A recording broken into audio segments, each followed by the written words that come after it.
Hello, ladies and gentlemen. How are we doing today? What we're going to be doing right now is we're going to be going through this problem right here from the homework.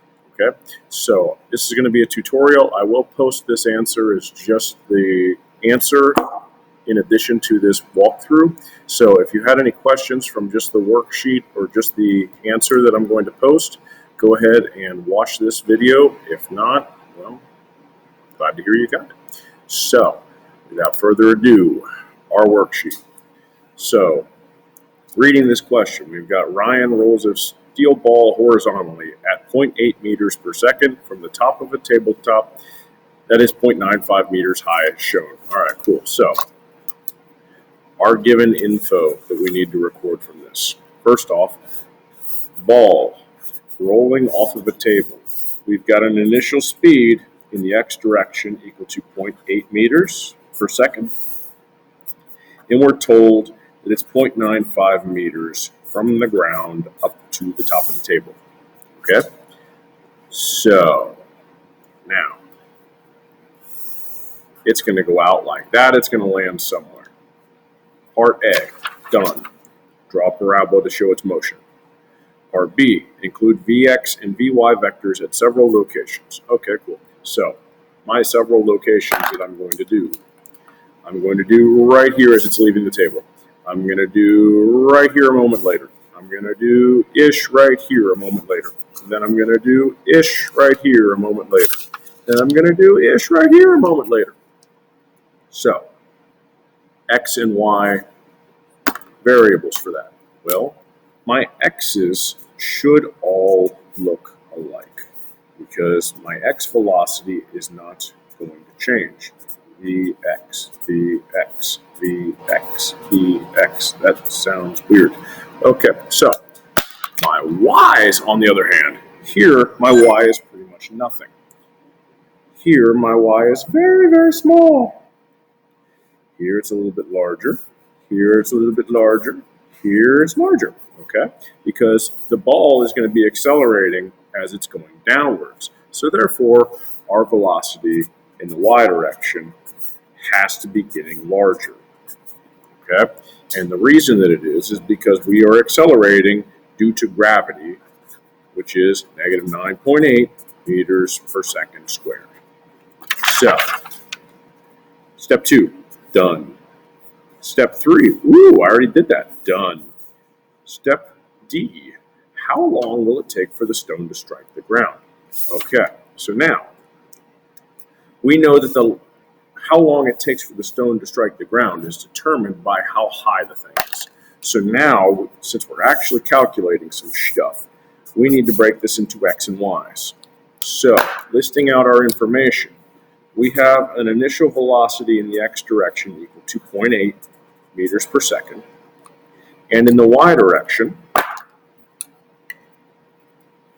Viy, it was launched horizontally, so it's not moving. This is going to behave in the y direction as though it's been just dropped from rest. We have an acceleration in the y direction of negative 9.8 meters per second squared. And we know we're going to move negative 0.95 meters. So our delta y is going to be negative 0.95 meters. Okay? We're asked to find delta t.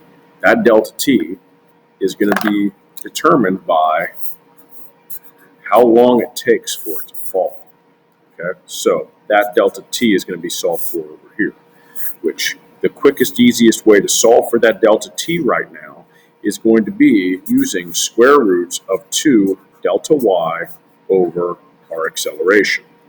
So, plugging our numbers in from our y direction motion, we've got 2 times negative 0.95 divided by negative 9.8, square root it. Going to get a number. Let me find my calculator.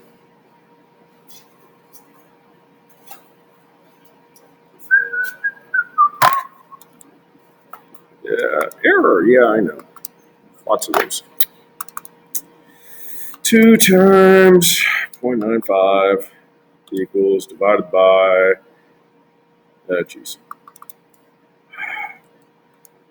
square root, parentheses, 2 times negative 0.95, close parentheses, divided by negative 9.8 equals, I'm getting 0.44.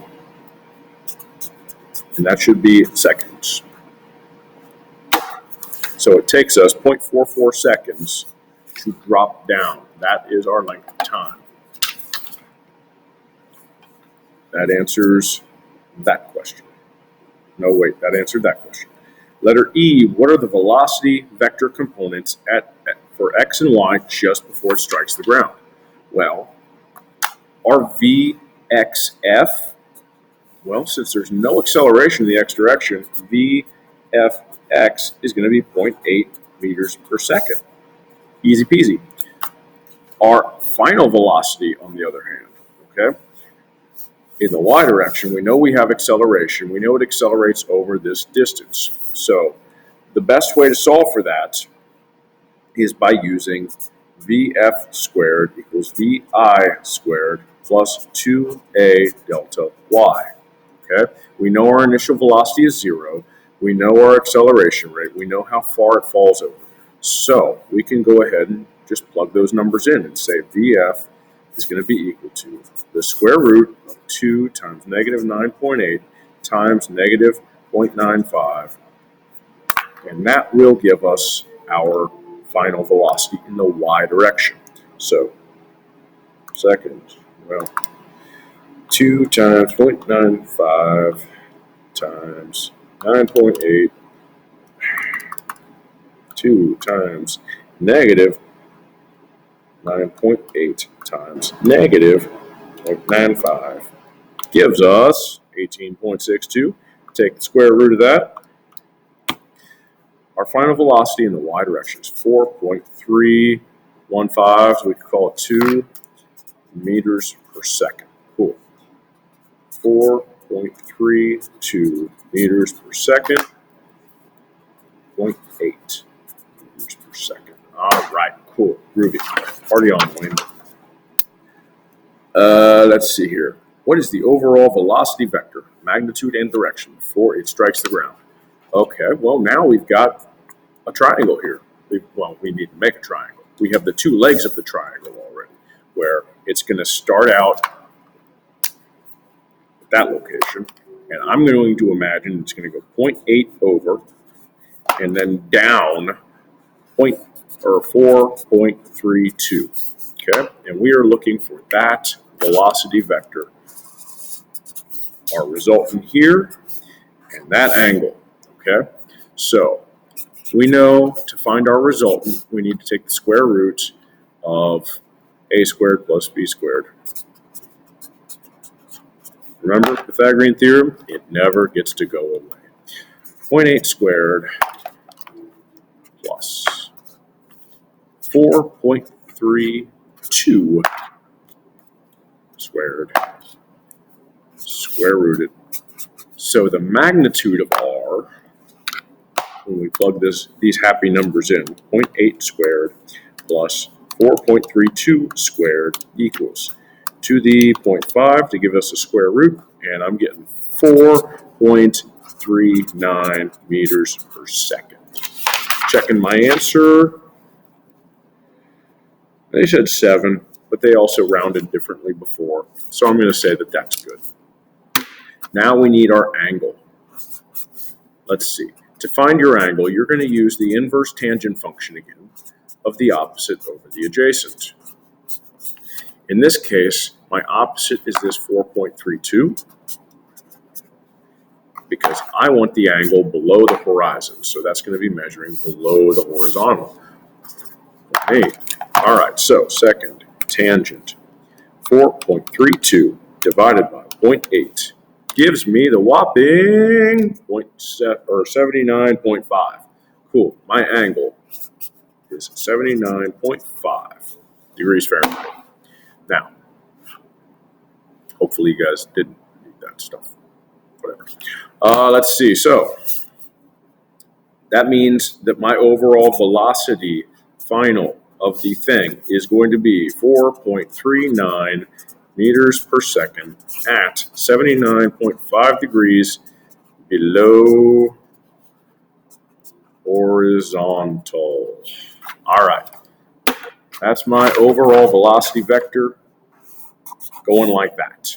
That angle, that magnitude. Okay? VF. Yay, happy. All right, last but not least, how far did the rock travel horizontally before it hit the ground? Okay, so we want to know our delta x, that we want to know the range, delta x, overall. So that's coming back here in the x direction. Delta x is going to be equal to our one equation in the x direction, our velocity in the x direction times our time. So 0.8 times this time that we already solved for way over here. Plug that in right there. 0.44. And now we're going to figure out how far we went when the ball rolled off the table. 0.8 times 0.44 gives us a whopping delta x is equal to 0.35 meters. And that is the first question. Okay, so if you have any questions on this, hopefully this video answered them. If it did not answer the questions, then email me or talk to me when we get back to class on Monday. Okay, have fun.